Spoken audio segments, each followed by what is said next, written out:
Hello everyone, today I want to introduce you to the discipline of Russian literature. Russian literature has been my passion since my junior year in high school. I was introduced to it by my English teacher, and also I was influenced by one of my favorite comedians and TV hosts, Norm Macdonald. As you're watching this, I believe that Russian literature can be very beneficial for you, and with introduction and more understanding of the discipline, Russian literature can help us improve our lives, have a deeper appreciation for history, and might even give us new perspectives on our worldviews and answers to big philosophical questions such as why are we here and how do we deal with uncertainty and unpredictability in our lives. Russian literature delivered these messages through stories, conversations, and fascinating mysteries, so I believe that it can be entertaining and enlightening at the same time, and readers or audience can really benefit from this form of literature and philosophical message. Also, as an audience, if you're already interested in Russian culture and history and great philosophical ideas which Russian culture gave birth to, and you can understand how these philosophical ideas form and evolve in history by reading Russian literature. Therefore, I think you will like Russian literature and understand my passion for it. I've fallen in love with it ever since because of the great stories, the fascinating place and time where the stories took place, and the philosophical lessons we can take away from it. Russian literature captured and depicted the essence of life of Russian people, their daily lives, their work lives, and their romantic lives. Authors such as Dostoevsky and Tolstoy use stories as a metaphor to illustrate the underlying problems of the 19th century Russian society.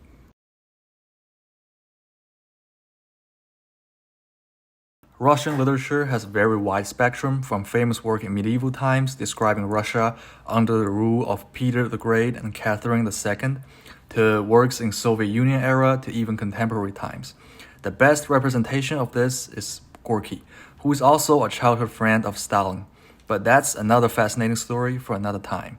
However, today I want to introduce 19th century Russian literature because it is a time period when renowned authors such as Tolstoy, Dostoevsky, and Pushkin pushed Russian literature to its peak and created works that will be remembered for a very, very long time. Before we delve into specific works of Russian literature, let's first get to know the background of 19th century Russia. Alexander I became the Tsar, or the Emperor, in the year of 1801, marked the beginning of time period of war with Napoleon Bonaparte in Russia.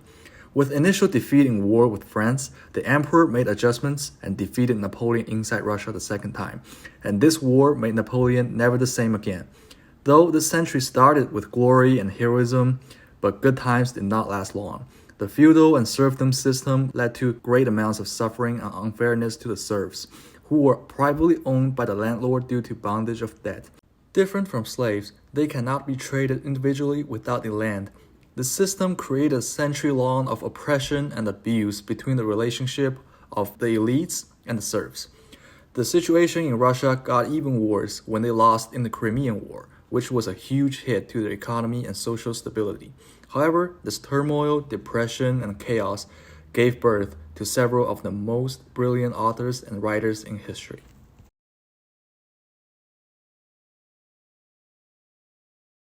The first novel I want to talk about is Crime and Punishment.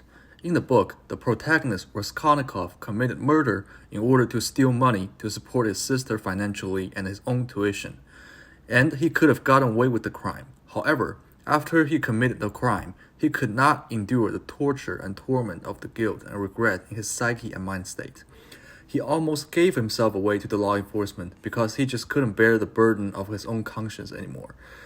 Dostoevsky presented the claims and ideas in a brilliant way of depicting characters' emotions and physical movement, such as cold sweat, fever, and insomnia Raskolnikov suffered due to his guilt and conscience after he committed the crime.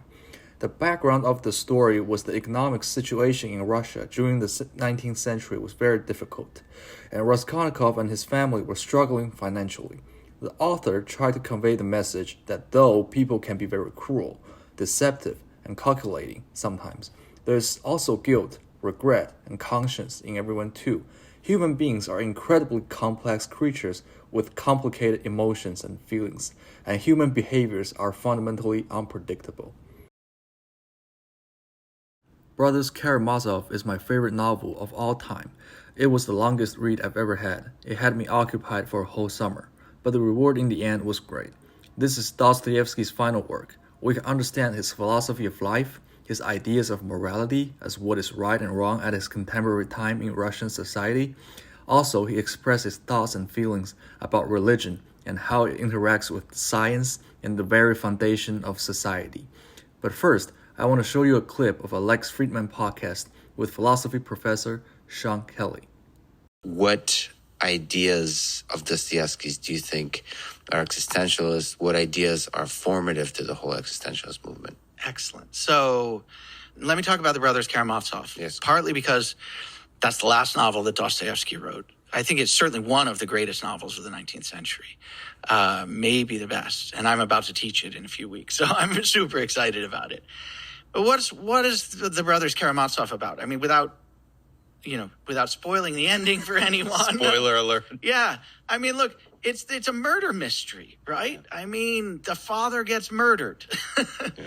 And the question is, who did it? Who's responsible for it? So there's a notion of responsibility here, like in Sartre. But it's responsibility for a murder. That's what we're talking about. And there's a bunch of brothers, each of whom has pretty good motivation for having murdered the father. It is a story about three brothers named Karamazov. They are all several years apart and they are very different from each other, both appearance and personality. The story revolved around the murder of their father. It talked about deception in family, business, work, and romantic relationships, as there were sections and chapters describing how the oldest Karamazov brother was being manipulated by a woman who is also manipulating his father at the same time, which was also an important clue of his murder. The murder mystery acted as a lens to show readers how people would react in the situations that they were tempted with monetary gain, but at the price of violating their moral conscience. It also has great emphasis on religion and how it interacts with how people behave and the spirituality people experience throughout their lives. This book is significant in a way that it directly talks about the relationship between religion and people's life, especially in a chapter called The Grand Inquisitor. He used examples and metaphors to illustrate that though rationality can take people to great places and achieve great accomplishments, however, it has its own limit because human beings cannot always be 100% rational. There are things that we don't know, and there are things which we don't even know that we don't know, and it is called the unknown unknowns, which means the complexity in this complicated reality would always surprise people's already existing rational knowledge, ideas, and beliefs. The goal of this book is to tell a beautiful yet tragic story, a murder mystery, and to deliver a profound philosophical message. And by successfully doing so, it became Dostoevsky's most renowned and successful work in his legendary writing career. The story of War and Peace took place in the Napoleon War era, from 1805 to 1813. It described the story of the Rostov family and their friends during and after the war. It depicted the romanticization of war by the young characters such as Andrei and Nikolai, and their ambitions and dreams to make a name for themselves in the war, just like many generals and military officers did before them. However, during the war, the brutality and cruelty they witnessed changed their mind and changed their very own identity. The conflict also changed the lives of many back home in Russia, such as Sonia and Natasha. It changed their ideas and perceptions of love, family, and romance. No one could be unscathed in a war of this scale. Everyone was deeply affected and deeply wounded. Both the frontline soldiers and their friends and family back home. Stretching over 1,000 pages long, Tolstoy gave us incredible amount of historical details, from battles that actually took place to imaginary conversations between historical figures. With imagination, it's almost like witnessing the history of the Napoleon War era unfolds in front of us. The claim of this book relates to the topic of deception closely. Tolstoy himself was a soldier who fought in the Crimean War. He witnessed firsthand the cruel nature of large-scale conflicts. Tolstoy spent great amount of effort to write about the danger of romanticization of war. This is a form of deception, and it can make young people underestimate the destructive nature of war and make people forget most war stories end with tragedy. After introducing several famous and renowned works in the 19th century and giving you my understanding of the meaning behind the stories and the message which authors were trying to convey, such as the beauty in unpredictability of life and the danger in the romanticization of war and conflicts, As audience, if you can incorporate the message and philosophical ideas conveyed by Dostoevsky and Tolstoy along with your own understanding of the literature, I truly believe it can improve your life for the better, because though there are tragedies and misfortune, Dostoevsky reminds us that sometimes twice two can make five, which indicates that there is a great possibility that tomorrow is going to be better.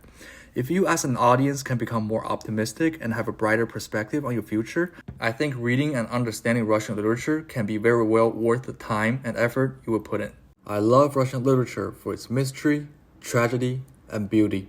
And I love Russian literature for how it captures the suffering in people's life, as it is fundamentally inevitable in this world. I love how it captures the complexity and unpredictability of history. In the end, I want to read you a quote from Dostoevsky in his work, Notes from Underground, and show you a movie clip from The Gambler. Quote, I admit that twice two makes four is an excellent thing, but if we are to give everything its due, twice two makes five is sometimes a very charming thing too. Unquote. 2 plus 2 equals 4 is always correct, but in this world full of unknown unknowns which rationality cannot fully explain, if we wait long enough, 2 plus 2 equals 5 might as well happen too. Dostoevsky tells us that he detests the fact that 2 and 2 make 4, and that he reserves his sacred right to insist that 2 and 2 make 5. You're saying what? That his life is based on insanity. Frustration? Look. Any cretin can prove that 2 and 2 make 4, right? So the man that goes against that notion must be riding on sheer will. He claims an idea is true because he wants it to be true, because he says it is true. And the issue isn't whether he's right, but whether he has the will to believe he's right, no matter how many proofs there are that say he's wrong. And how many fingers you see sticking up here? Well, right now I see 4. But tomorrow I might be absolutely sure that it's 5. And it's precisely that possibility that makes tomorrow intriguing. Reason only satisfies man's rational requirements. Desire, on the other hand, encompasses everything. Desire is life. Yeah, well, I don't know all about that, because I'm dealing in reality. I'm dealing in things that I can see. You know, Spencer, if you put half the concentration into reading Dostoevsky that you put into basketball, you'd understand what he was saying. Look, what's your shooting range? Oh, about 20 feet. 20 feet. And do you ever shoot from beyond that? Sometimes. Why? Because sometimes I just feel the ball's going to go in, that's why. Well, does it? No, not usually. Right.